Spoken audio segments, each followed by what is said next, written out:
In the early 1920s, the U.S. experienced its greatest economical growth due to how undamaged it was when World War I ended.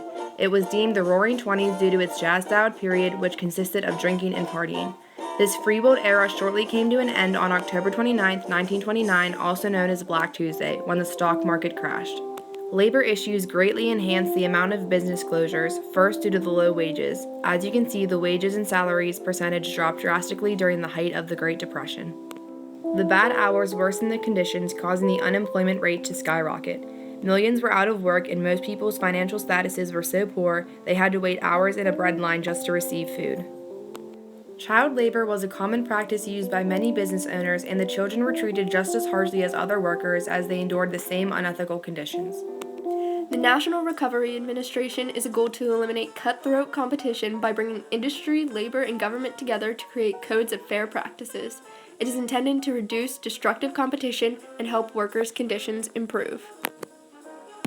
The agency was led by General Hugh Johnson, who served in the First Great World War and played a critical role during the beginnings of the recovery of the Great Depression.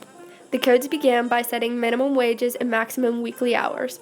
The wages rose to 25 to 45 cents per hour, and the workload dwindled to 35 to 45 hours per week. The NRA also came together to eliminate child labor in the textile industry. No more sad children.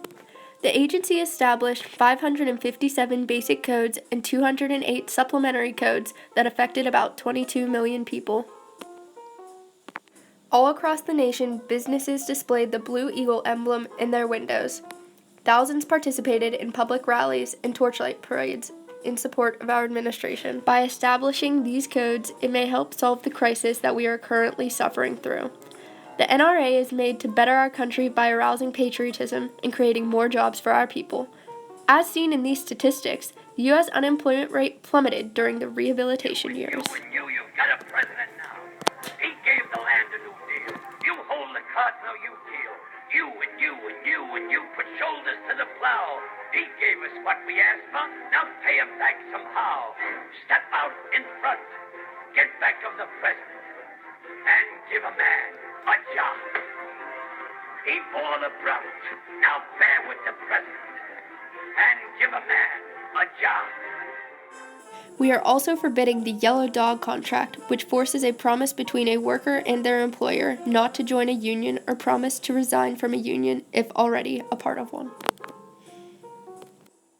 Here at the National Recovery Administration, we do our part to improve the quality of life for the people who inhabit our country.